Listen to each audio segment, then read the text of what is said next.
Okay, so welcome you all in lecture of mass transfer. This is the lecture 2, and the agenda of this class we will discuss about concept of solubility, study molar or mass diffusion through plane wall, cylinder, and the spherical wall. So this is almost this second one is almost similar to your conduction जो मैंने plane wall के लिए, cylinder के लिए और spherical के लिए किया था, वो एकदम ऐसा ही कुछ सिमिलर है, यहाँ पर भी देखेंगे आप. The third one is the equimolecular counter diffusion. Clear? The fourth one is steady state diffusion through stagnated gas film. This called also as Stephen law of diffusion, and logarithmic mean partial pressure of air. So let us take one by one. What is the concept of solubility? So basically, what is the solubility? The solubility represents the maximum amount of solid that can be dissolved in a liquid at a specified temperature. Say for example, आप नमक को पानी में घोल रहे हैं, तो अगर एक चम्मच नमक आपने लिया और एक चम्मच आपने अगर नमक लिया और उसको पानी में घोला, तो आप सॉलिबिलिटी इसमें क्या कैसे निकालेंगे? ये सॉलिबिलिटी नहीं होगी. नमक आपको तब तक मिलाना है जब तक वो अपने सैचुरेटेड लेवल पर ना आ जाए. जब वो सैचुरेटेड लेवल पर आएगा, उस समय पर आप सॉलिबिलिटी निकाल लीजिए. The solubility represent the maximum amount, यानी जितना मैक्सिमम पॉसिबल अमाउंट सॉलिड का लिक्विड में डिजॉल्व हो सकता है, उसको हम लोग सॉलिबिलिटी बोलते हैं, पर्टिकुलर उस लिक्विड की. लेकिन ये डिपेंड करता है उसके टेम्परेचर पर. सो let us consider the concentration of any gas. कोई भी स्पेसीज है कोई भी गैस है, गैस ए है, species A in the solid. Clear? कोई भी सॉलिड में इसको डिजॉल्व देखना है एट दिस पर्टिकुलर कोई भी इंटरफेस जहाँ पर ये कंसंट्रेशन ट्रांसफर हो रही है, तो उस जगह पर, उस इंटरफेस पर जो कंसंट्रेशन है सॉलिड साइड की, से मैं इसको आप ऐसे समझिए. मान लो कि ये है, इधर ये गैस है, ये गैस साइड है और ये सॉलिड है. क्लियर? ये सॉलिड है, सॉलिड. क्लियर? तो इस पर्टिकुलर ये जो जहाँ पर ये डिफ्यूज़न प्रोसेस हो रहा है, यहाँ पर जो कंसंट्रेशन है गैस साइड की, वो सी ए गैस साइड है. Clear? C A solid side है, सी ए गैस साइड ये इस डायरेक्शन की होगी. Is a proportional to the partial pressure of species A in the gas P A gas side. इसका partial pressure अगर आप देखेंगे, अगर पार्शियल प्रेशर गैस साइड का देखेंगे, तो this one is P A gas side. तो सॉलिबिलिटी, अगर किसी के सॉलिबिलिटी क्वेश्चन में दिया हुआ है और आपको कंसंट्रेशन सॉलिड साइड में निकालना है, तो आपको क्या करना होगा? उस सॉलिबिलिटी से उसके पार्शियल प्रेशर को मल्टीप्लाई कर दीजिए, तो आपको कंसंट्रेशन मिल जाएगा. इस चीज़ को ध्यान रखिएगा, ये बहुत इंपॉर्टेंट रिलेशन है. तो आपको क्या करना है कि अगर सॉलिबिलिटी सॉलिड साइड में निकालना है, तो आपको अगर पार्शियल प्रेशर गैस साइड का मालूम है और सॉलिबिलिटी मालूम है, तो दोनों को मल्टीप्लाई कर देंगे तो आपको कंसंट्रेशन दिख जाएगा. नेक्स्ट पोर्शन है what is the diffusion through plane wall. ये देखिए, आप यहाँ पर देखिए कि ये एकदम सिमिलर है जैसा मैंने आपको प्लेन वॉल का केस कंडक्शन में बताया था. तो डिफ्यूजन और कंडक्शन एक दूसरे के एनालॉगस हैं. So diffusion through a plane wall. Let us consider a plane wall with a L thickness and concentration on both side of wall are as follows. Clear? मैंने एक प्लेन वॉल कंसीडर किया. ये एक plane wall है. इस plane wall की जो thickness है वो L है, x is equal to 0 to x is equal to L. अब मैं जो कंसंट्रेशन है उसको मास बेसिस पे और मोलर बेसिस पे, दोनों बेसिस पे मैं आपको बता रहा हूँ. तो मास बेसिस पे रो से डिनोट किया जाता है, मोलर बेसिस पे C से डिनोट किया जाता है. लास्ट क्लास मैंने आपको बताया था. तो this is the medium A and this is the medium B, जिसके बीच में ये एक सॉलिड लगा हुआ है. तो मीडियम ए में जो इस साइड पर x इज इक्वल टू 0 पर कंसंट्रेशन है वो रो ए 1 मास बेसिस पे, सी ए 1 मोलर बेसिस पे, और मीडियम बी की जो इधर अवेलेबल है रो ए 2 और सी ए 2 है. क्लियर? जे ए आपको मालूम है this is the mass diffusion, and J A bar को हम लोग मोलर डिफ्यूजन बोलते हैं. ये भी मैं आपको पहले करके बता चुका हूँ. सो यही चीज़ मैंने यहाँ पर लिखा है. अब मैं फिक्स लॉ अप्लाई करूँ, अगर यहाँ पर Fick's law is almost similar to the Fourier law, तो फिक्स लॉ आप यहाँ पर अप्लाई करिए. तो सबसे पहले मैं मोलर बेसिस पर मोलर डिफ्यूजन लिख रहा हूँ. तो J A bar is equal to minus D A B. D A B is a diffusion coefficient and this is the D C A over D X. This is a simple Fick's law. और mass basis पे अगर इसको देखोगे तो this is the M A upon A, this is a flux. So this one is minus dAb d rho a upon dx. Then the concentration of the mass principal for space A can be expressed as the mass flow rate of species A through the wall at any cross section is equal. क्या लिखा है मैंने, concentration mass principle for species A can be expressed as the mass flow rate of species A through the wall at any cross section is equal. Clear, यानी मास flow rate किसी भी cross section से आप calculate करिए वो equal आएगा. That means mass flow rate अगर आप देखेंगे तो this is the J into A, this value should be constant. Clear, so this is a very simple thing, the conservation of mass. Now अगर आप ये चीज़ यहाँ पर देख रहे हैं, ये चीज़ आप यहाँ पर देख रहे हैं, तो इसका मैं okay, so let us start this diffusion. सो आप देखिए यहाँ पर J is equal to constant kilogram per second. अब मैं इस इक्वेशन को मैंने 10.18 लिखा अपनी बुक का है, तो 10.18 इक्वेशन ये है आपकी. तो मैं यहाँ पर अगर आप देखो तो इसको मैं इंटीग्रेट कर रहा हूँ, इस इक्वेशन को, ये जो इक्वेशन मैंने लिखी है इस इक्वेशन को मैं यहाँ पर इंटीग्रेट कर रहा हूँ. This particular equation is integrated now, this equation, इस इक्वेशन को मैं इंटीग्रेट कर रहा हूँ. तो dx यहाँ पर आएगा, तो this is the ma upon a dx and dab, जैसे जैसे पहले भी है. तो when x is equal to 0 the density is rho a1, when x is equal to l density is rho a2.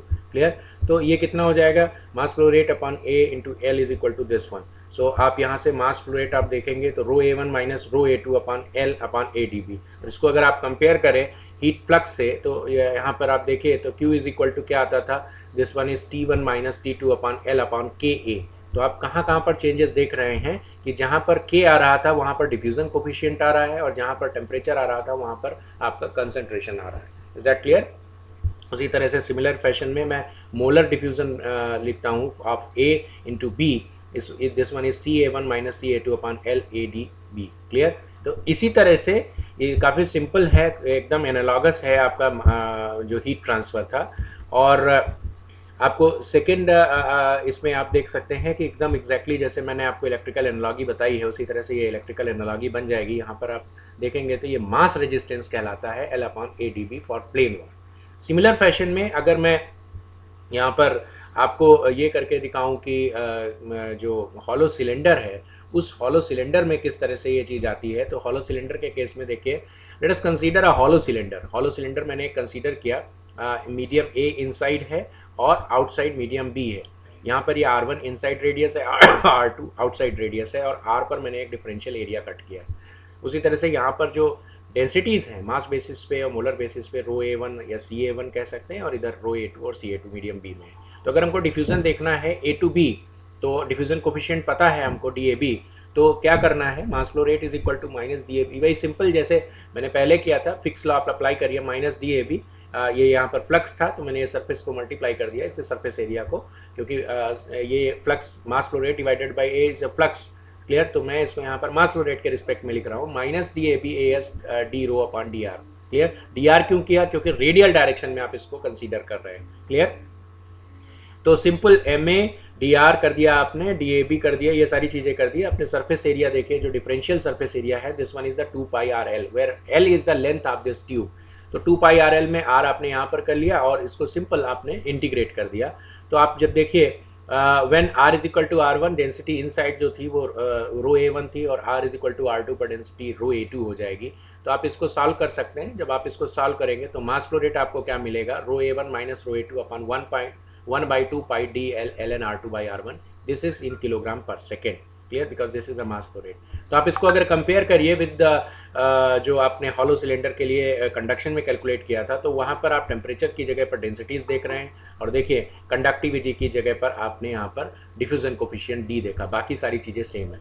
Similar fashion में molar concentration भी आप लिख सकते हैं, CA1 minus CA2 upon 1/2 pi DL ln R2 by R1, और इसको electrical analogy में इस तरह से शो करते हैं. Is that clear? तो यहाँ पर आप चीज़ें देखिए एकदम एनालॉगस हो रही हैं, कैसे आपका जो आपने हीट ट्रांसफर में किया है. बाय द सिमिलर फैशन मैं आपको इसमें हॉलो स्फीयर का बताऊं. अगर ये हॉलो स्फीयर का है, this one for hollow sphere, तो ये हॉलो स्फीयर का जो कॉन्सेप्ट है, दिस इज हॉलो स्फीयर. ठीक, डिफ्यूजन थ्रू हॉलो स्फीयर. तो सिंपल हॉलो स्फीयर एक हमने कंसीडर किया है, और मास डिफ्यूजन अगर यहाँ पर देखेंगे तो मैं सिमिलर फैशन में सिंपल लिख रहा हूँ, उसको डेरिवेट करने की जरूरत नहीं है। This is rho A1 minus rho A2 upon R2 minus R1 upon 4 pi D R1 R2, एकदम वही आएगा, आप करके भी इसको चेक कर सकते हैं। और मोलर डिफ्यूजन ये है, क्लियर। तो आपको एक चीज़ ध्यान रखनी है कि आपको वही चीज़ें याद रखनी है, बस कहाँ कहाँ पर रिप्लेसेस करने हैं। आपको टेम्परेचर की जगह पर कंसंट्रेशंस रखने हैं, और जो कंडक्टिविटी थी, कंडक्टिविटी की जगह पर आपको डिफ्यूजन कोफिशिएंट रखना है। Is that clear? तो चलिए और आगे बढ़ते हैं हम। इक्विमॉलिक्यूलर काउंटर डिफ्यूजन, ये बेसिकली है क्या? इक्विमॉलिक्यूलर काउंटर डिफ्यूजन, ये आप इसको, ये जो डायग्राम है इसमें देखिए, एक बॉक्स है, इस बॉक्स में एक बाइनरी मिक्सचर है। बाइनरी मिक्सचर में आप देख रहे हैं जो मैंने प्लेन डॉट से बनाया है वो स्पेसीज ए है, और जो ब्लैक डॉट से बनाया है वो स्पेसीज बी है। आप अगर इस बॉक्स में देखेंगे तो स्पेसीज बी कम है, स्पेसीज ए ज़्यादा है। दैट मीन्स कि concentration of A is more as compare to concentration of B. Similar fashion में दूसरा बॉक्स है जिसमें आप देख रहे हैं कि कंसंट्रेशन बी की ज़्यादा है और कंसंट्रेशन ए की कम है, क्लियर। तो अगर इस तरह में आप इन दोनों को एक पाइप से कनेक्ट कर दें, क्लियर, एक पाइप से इन दोनों को कनेक्ट कर दें, तो इन दोनों में जो डायरेक्शन होगी, ए की जो डायरेक्शन है ये इधर हाई कंसंट्रेशन है और इधर लो कंसंट्रेशन है, तो ए के मॉलिक्यूल्स हाई कंसंट्रेशन से लो कंसंट्रेशन की तरफ मूव करेंगे। और इधर अगर आप देखेंगे कि बी की कंसंट्रेशन ज़्यादा है तो बी वाले मॉलिक्यूल ए वाले मॉलिक्यूल की तरफ टेंड करेंगे, क्लियर। लेकिन यह ध्यान रखना है कि दोनों बॉक्सेस में जो बाइनरी मिक्सचर कंसीडर कर रहे हैं वो सेम मटेरियल का ही होना चाहिए, क्लियर। इसलिए ये इक्विमॉलिक्यूलर काउंटर का डिफ्यूजन है। Let us consider a two large chamber which are connected by a channel with a L length as shown in the figure. A binary mixture filled in both chambers with a different concentration at a uniform temperature and pressure. यानी temperature और pressure इन दोनों boxes में same है. And the concentration of species are maintained at a constant in each chamber such that Ca1 is greater than Ca2 and Cb1 is less than Cb2, so that जो main concentration है, concentration A और B की, वो constant है, that is C A plus C B. या कहने का मतलब ये है कि इस वाले में अगर आप देखेंगे तो जो टोटल कंसंट्रेशन, मान लिया 100, इसको आप इस तरह से समझिए कि यहाँ पर कंसंट्रेशन जो है, टोटल कंसंट्रेशन जो है वो टोटल कंसंट्रेशन कितनी है, 100 है, क्लियर। मान लो यहाँ पर 100 है, ये इसको बोल रहे हैं ये 100 है।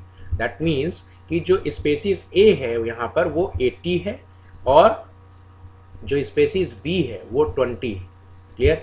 ये मैं स्पेसीज ए का परसेंटेज लिख रहा हूँ और ये बी का परसेंटेज लिख रहा हूँ, clear.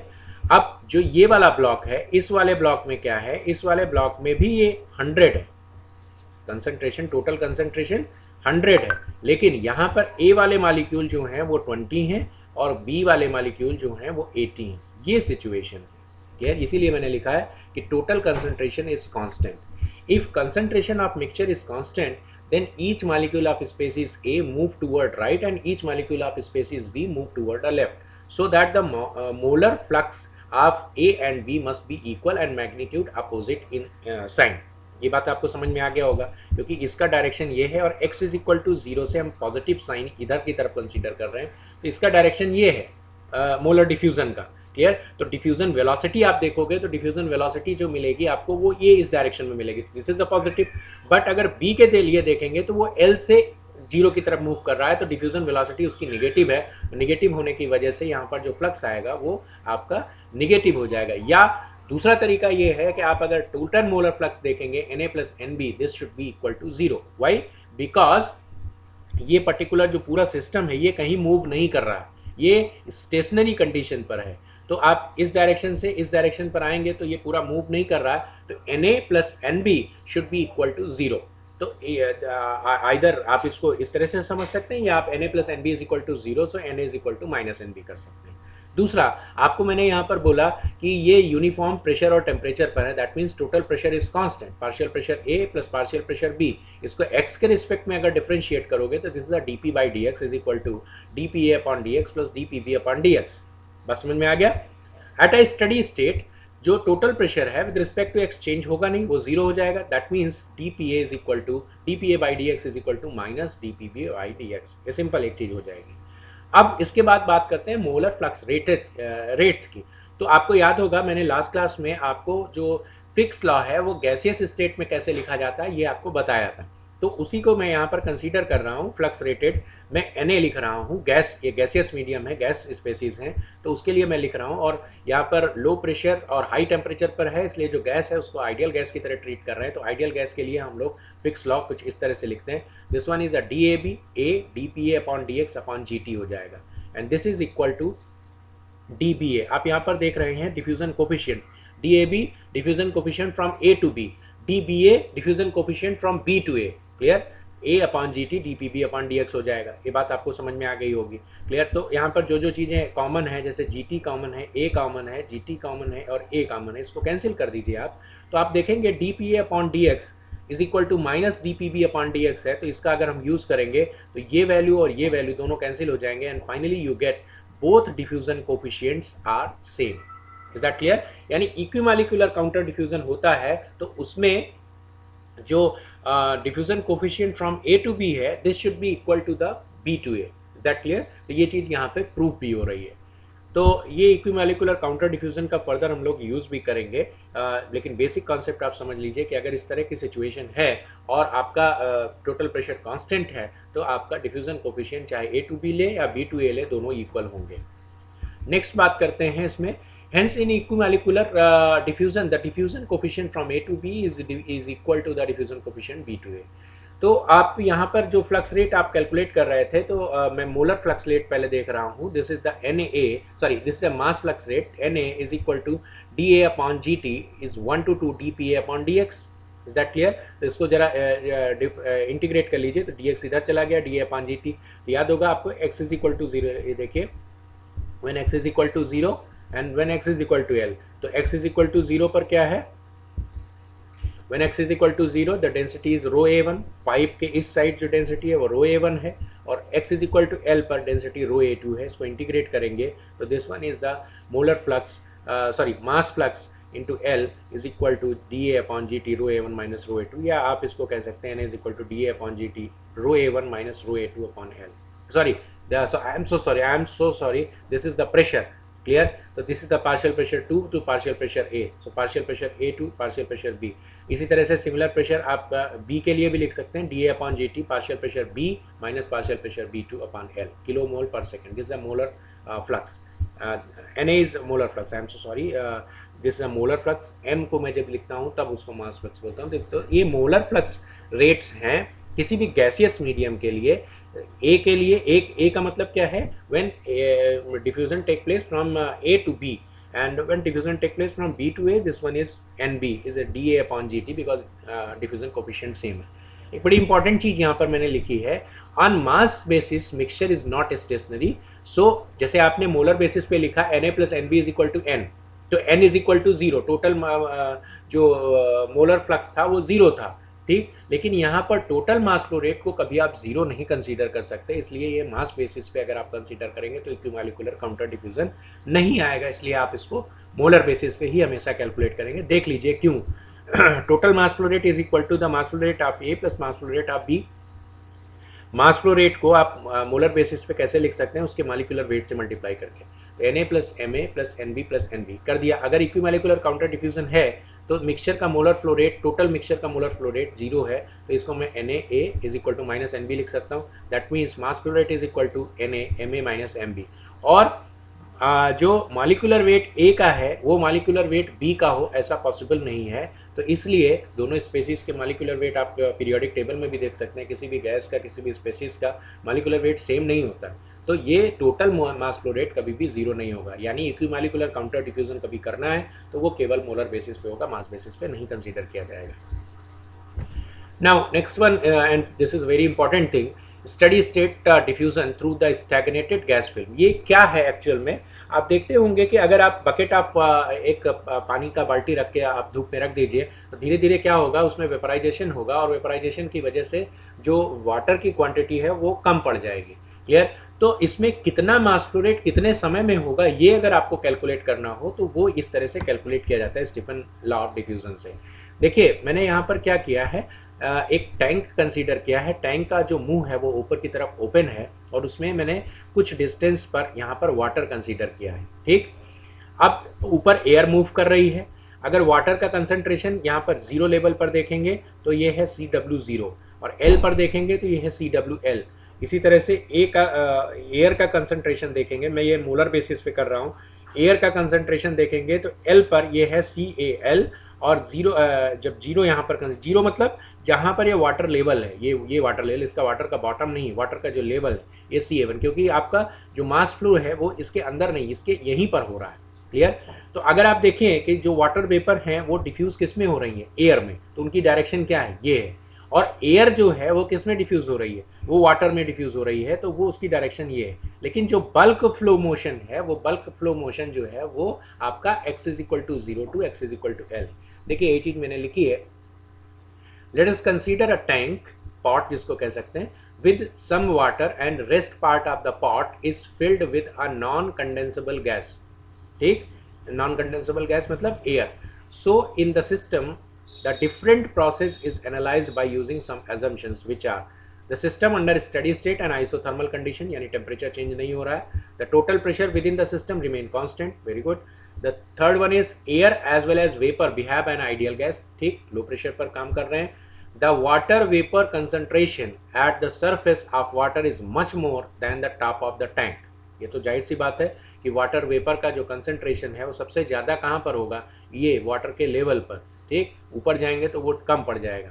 Due to the air moving over the top of the bottom the water vapour diffuses, जो वाटर वेपर हैं वो एयर में डिफ्यूज हो रही हैं, कहाँ पर, यहाँ पर आके। और एयर कहाँ डिफ्यूज हो रही है, वो यहाँ पर। ठीक, तो नॉन कंडेंसेबल है तो एयर वाटर के अंदर डिफ्यूज नहीं होगी, वो वाटर वेपर तक ही रहेगी, यानी इसका डिफ्यूजन यहाँ से लेके यहाँ तक, यहाँ के बाद इसका डिफ्यूजन खत्म हो गया। लेकिन एयर का डिफ्यूजन यहाँ से वाटर वेपर का डिफ्यूजन यहाँ से शुरू हो रहा है एयर में और यहाँ तक एयर में जाएगा। For this process we follow the mass concentration so that the mass flow rate of the air downward direction that is from L to A, L to 0। ठीक, तो मैं मास फ्लो रेट कंसीडर कर रहा हूँ, तो किसके लिए मैं पहले कंसीडर कर रहा हूँ, मैं कंसीडर कर रहा हूँ एयर के लिए। तो एयर का मूवमेंट किस डायरेक्शन में है, ये डायरेक्शन है एयर का डायरेक्शन देखिए ये है, एयर का डायरेक्शन ये है। क्लियर? तो एयर का डायरेक्शन अगर ये है तो मैं फिक्स लॉ अप्लाई कर रहा हूँ। तो फिक्स लॉ गैसियस के केस में देखिए, मास flow rate of A = -dA/ma/gt, ये आपको मैं पहले करके बता चुका हूँ, dPA/dx, PA is a partial pressure of A। Here we assume that the air is not soluble in liquid. ठीक, ये एजम्पशन है, हालांकि होती है, लेकिन ये एजम्पशन लिया कि एयर सॉल्युबल लिक्विड में नहीं, यानी जो डिफ्यूजन प्रोसेस है वो यहीं पर आके स्टॉप हो जाएगा, ये चीज़ ध्यान रखिएगा। That air is not diffusing in water, so that diffusion of air downward is balancing by the diffusion due to the bulk fluid motion of water vapour. ये चीज़ आप ऐसे समझिए कि सपोज करिए कि एक ये यू बैंड है, इस तरह से एक यू बैंड आप कंसिडर करिए, और अगर आप इसमें यहाँ पर कोई भी मटेरियल आप पूरा फिल कर दीजिए, इस तरह से पूरा मटेरियल आप फिल कर दीजिए, तो जब आप ये यहाँ से एक मटेरियल निकालेंगे तभी यहाँ पर एक मटेरियल आएगा। दैट मीन्स कि अगर ये डिफ्यूजन कॉन्टिन्यूअस रखना है, ये मूवमेंट कॉन्टिन्यूअस रखना है, तो इधर की तरफ मोशन होना बहुत जरूरी है। यही चीज़ मैंने यहाँ पर लिखी है कि बल्क फ्लूइड मोशन की वजह से एयर का डिफ्यूजन प्रोसेस कांस्टेंट फैशन में काम कर रहा है। Clear? Bulk fluid motion of the water vapour due to the concentration difference, और कंसंट्रेशन डिफरेंस क्या है, that is concentration CW0 is greater than the CWL। ये चीज़ यहाँ पर लिखी मैंने, कंसंट्रेशन वाटर लेवल पर ज़्यादा होगा as compared to the top of the pot. Clear?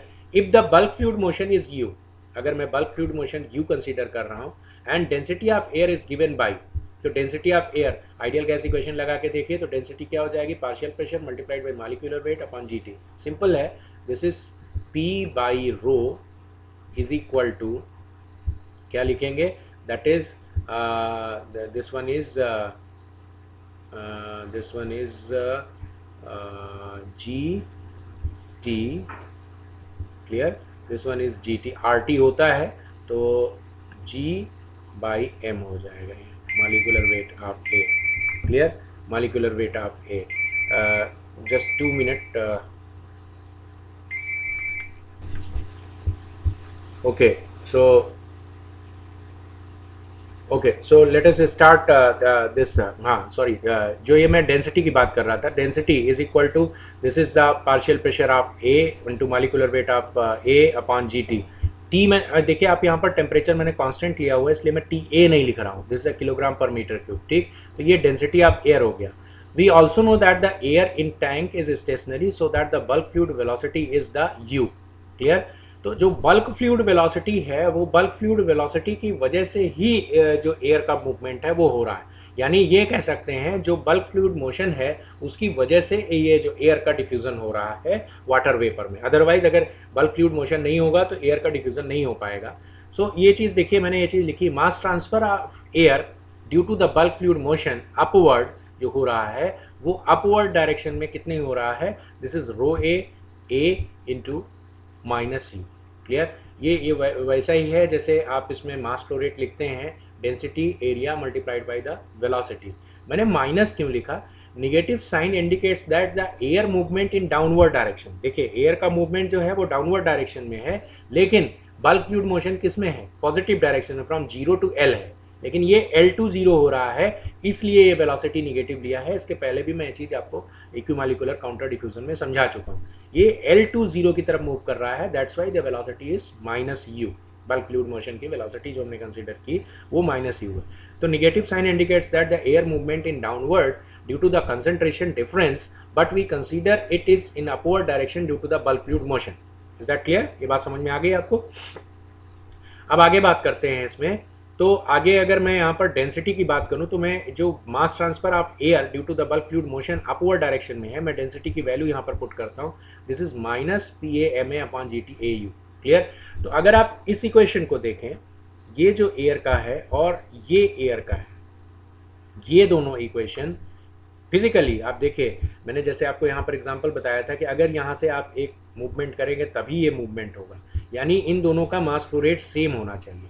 इधर से जितना मास फ्लो रेट होगा उतना ही मास फ्लो रेट इसका भी होगा। सिमिलरली जितना मास फ्लो रेट इस डायरेक्शन में होगा उतना ही मास फ्लो रेट एयर का इस डायरेक्शन में होगा। That means equation 1 should be equal to the equation number 2। Clear? तो इन दोनों इक्वेशंस को अगर मैं इक्वेट करता हूँ, ये चीज़ मैंने यहाँ पर लिखा है, this is the equation mass flow rate जो मैंने फिक्स लॉ से कैलकुलेट किया और जो मैंने मास flow rate bulk fluid motion से कैलकुलेट किया, दोनों को मैंने इक्वेट कर दिया। और जब मैं इन दोनों को इक्वेट कर रहा हूँ, तो this is the mass flow rate, this should be equal to this one is equal to this one. तो आप यहाँ पर इस इक्वेशन में आप इसमें देखिए, this GT and GT will be cancel out, mass flow rate will be cancel out, और कुछ कटेगा, area and area will be cancel out. तो आपने जो बल्क फ्लूइड वेलोसिटी है वो कैलकुलेट कर दी with respect to partial pressure of air, this is a D/PA into, क्योंकि माइनस साइन भी कैंसिल हो रहा है, तो D/PA into dPA/dx। The mass flow rate of water vapour upward is given by, upward direction में जो अब मैं वाटर वेपर को देख रहा हूँ कि वाटर वेपर अपवर्ड डायरेक्शन में कितना है, MW is equal to Fick's law लगाइए, तो दिस वन इज वेपर, यानी आपका गैसियस फेज है, तो गैसियस फेज आइडियल गैस माना है आपने, माइनस dMW/GT इंटू dPW/dx। ये बात समझ में आया? दूसरा जो बल्क फ्लूइड मोशन है, बल्क याद होगा आपको, मैंने फ्लक्सेस में बताया था बल्क फ्लूइड मोशन क्या होता है। तो बल्क फ्लूइड मोशन जो है वो बल्क फ्लूइड मोशन किस डायरेक्शन में है, वो भी इसी डायरेक्शन में है। जो डिफ्यूजन है किस डायरेक्शन में, वो भी इस डायरेक्शन में, दोनों की डायरेक्शन सेम है। तो यहाँ पर आप देखिए तो rho W A into U हो जाएगा। रो डब्ल्यू क्या है, density of water vapour area multiplied by velocity. तो density of water vapour is equal to, कैसे आप कैलकुलेट कर सकते हैं, वाटर वेपर की density that is the PW/GT calculate कर सकते हैं, बिकॉज आप यहाँ पर ये चीज़ देख सकते हैं, ये this one is multiplied by MW, I am so sorry, ये this one is also multiplied by MW।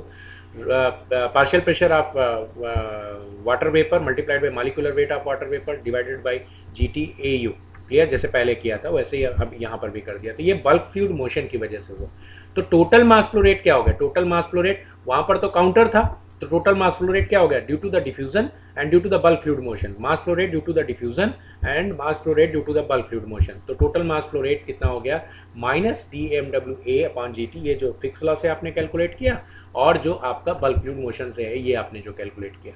अब यहाँ पर टोटल मास फ्लो रेट आप जब देखेंगे इस इक्वेशन को थोड़ा सा आपको जस्टिफाई करना है। इसमें जो वेलोसिटी है वो वेलोसिटी आपने जो यहाँ से कैलकुलेट की है, इस वेलोसिटी को आप उठा के यहाँ पर पुट कर दीजिए, because bulk fluid velocity is same. तो वो मैंने यहाँ पर पुट किया, तो आप देखिए ये पार्शियल प्रेशर A के रिस्पेक्ट में ये इक्वेशन यहाँ पर ये पुट कर दिया।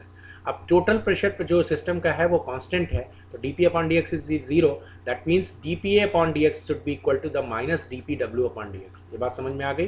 तो dPA/dx या dPW/dx को किसी एक को आपको रिप्लेस करना है। तो जाहिर सी बात है mass flow rate water vapour का निकाल रहे हैं तो हम लोग dPA अपॉन dx को रिप्लेस कर देंगे dPW upon dx minus sign के साथ में। तो माइनस साइन के साथ में आप इसको रिप्लेस करिए और कॉमन लीजिए तो आपको ये मिलेगा dPW upon dx plus PW by PA plus into dPW upon dx। ठीक, तो dPW अपॉन dx आपने कॉमन ले लिया तो this is the 1 plus PW by PA। तो इसको आप PA plus PW upon P लिख सकते हैं और PA plus PW is the total pressure, ये वाला। तो this is the P upon, और PA को क्योंकि मैंने आपको कहा कि मास फ्लो रेट आप वाटर वेपर का लिख रहे हैं तो एयर का पार्शियल प्रेशर लेने की जरूरत नहीं है, तो पार्शियल प्रेशर आप एयर को रिप्लेस कर सकते हैं। This one is P minus PW से, तो P माइनस PW से आपने रिप्लेस कर दिया। तो मास फ्लो रेट स्टीफन, ये this is the Stefan equation, Stefan law से आप मास फ्लो रेट वाटर का अगर निकालेंगे तो दिस वन इज पर सेकेंड आप कितना मास ट्रांसफर हो रहा है, this one is the diffusion coefficient multiplied by molecular weight of water vapour, area of cross section divided by the universal gas constant of and the temperature and dPd upon dx, PW is the partial pressure of water vapor, total pressure upon total pressure minus partial pressure of water vapor. So this is the Stephan equation. इसको थोड़ा सा moderate करते हैं Stefan equation को, this called the Stefan equation. This equation is known as the Stefan law of diffusion of an ideal gaseous component through a particular stagnated and ideal constituent of the binary mixture. Binary mixture यहाँ पर कौन सा है, water vapour और air. इसको थोड़ा सा solve करते हैं और इसको थोड़ा सा डिफरेंट पैटर्न में लिखते हैं। तो MWT इंटू DX, ये DX यहाँ पर ले गए और इसको ये जो पर्टिकुलर इक्वेशन है dPW यहाँ पर, सॉरी ये dPW है, misprint, this is the dPW, this is P, this is the dPW upon P minus, this is the PW, clear, P upon PW। तो इसको आप सॉल्व करिए तो ये डिफरेंशिएट करिए तो when x is equal to 0 water vapour density is sorry partial pressure of water vapor at x is equal to 0, this is a PW1, at L this is a PW2। तो ये आप अगर solve करेंगे तो solve करने पर आप देखिए ये पर्टिकुलर टर्म बनेगा ln PW2 minus P upon PW1 minus P, clear. तो आप इसको चाहे तो इस तरह से भी लिख सकते हैं, दोनों के माइनस साइन इधर कर लीजिए तो P minus PW2 upon P minus PW1, minus minus cancel हो गया। तो P माइनस PW2 को पार्शियल प्रेशर 2 भी लिख सकते हैं, क्यों, क्योंकि total pressure is equal to PA plus PW, ये चीज़ देखिए यहाँ पर। ठीक, तो आप देखिए ये इक्वेशन देखिए, ये काफ़ी कुछ आपका हीट एंड मास ट्रांसफर की हीट एक्सचेंजर की तरह देखिए, ये पैरेलल फ्लो की तरह मिल रहा है। यहाँ पर पार्शियल प्रेशर जब x इज इक्वल टू 0 था तो यहाँ पर पार्शियल प्रेशर A का जो x इज इक्वल टू 0 पर, यानी जहाँ पर पानी था वहाँ पर पार्शियल प्रेशर कम है, ठीक, और x is equal to L पर पार्शियल प्रेशर ज़्यादा हो जाता है। उसी तरह से वाटर वेपर का देखिए, जब आप यहाँ पर x इज इक्वल टू 0 पर थे पार्शियल प्रेशर ज़्यादा है PW1, और जब आप x is equal to L पर पहुँचते हैं तो पार्शियल प्रेशर कम हो जाता है PW2, क्लियर। तो ये कुछ एकदम प्रोफाइल जो बन रही है उसी तरह से, तो यहाँ पर उसी तरह का आप प्रूफ भी कर सकते हैं। मैंने सीधे इसको प्रूफ कर दिया है ln PA2 अपॉन PA1। तो इसमें logarithmic mean pressure of air का कॉन्सेप्ट क्या है, logarithmic mean pressure of air actual में है क्या, इसको इस तरह से ये जो प्रूफ करेंगे, जैसे मैंने आपको हीट ट्रांसफर में किया था उसी तरह से यहाँ पर टेम्परेचर की जगह पर प्रेशर्स आप कंसीडर करके इसको सॉल्व कर सकते हैं। तो इसको लिखेंगे ln PA को PA2 माइनस PA1 अपन ln PA2 अपन PA1, ठीक। तो ये logarithmic mean pressure of air है, PA2 माइनस PA1 अपन ln PA2 अपन PA1। तो यहाँ से ln PA2 upon PA1 is equal to PA2 minus PA1 upon logarithmic mean pressure of air. तो इस equation को logarithmic mean pressure of air के respect में कुछ इस तरह से लिखा जा सकता है, kilogram per second. The diffusion of substance through the stationary medium in terms of concentration can be expressed as, इसको आप मोलर कंसंट्रेशन में कुछ इस तरह से डिफाइन कर सकते हैं। मास कंसंट्रेशन में आपने देखा किस तरह से डिफाइन कर सकते हैं, ये है तरीका, और मोलर कंसंट्रेशन में आप किस तरह से डिफाइन कर सकते हैं, वो ये है तरीका। तो जाहिर सी बात है अगर मास कंसंट्रेशन मालूम है तो मोलर कंसंट्रेशन बहुत आसानी से निकाल सकते हैं। आपको मैंने रिलेशन बताया हुआ है, this one is equal to the n into m, this one is n into m, this is n into m, n is the molar, m is the mass and m is the capital M is the, this is the molecular weight, clear। so in proof को आप एक बार और देखेंगे तो आपको और आसानी से ये चीज़ें समझ में आएंगी। स्टीफन का जो प्रूफ मैंने किया है उसको दोबारा फिर से समझिएगा, और कोई प्रॉब्लम होती है तो आप मुझसे पूछ सकते हैं। And thank you for watching this video, hopefully आपको समझ में ये चीज़ आई होगी। Okay, so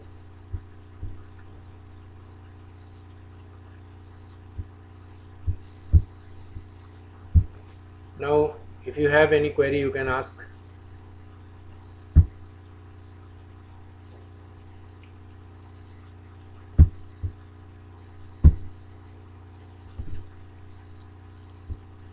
अगर कोई क्वेरी है तो आप पूछ सकते हैं, अदरवाइज आप अपनी अटेंडेंस लिखिए.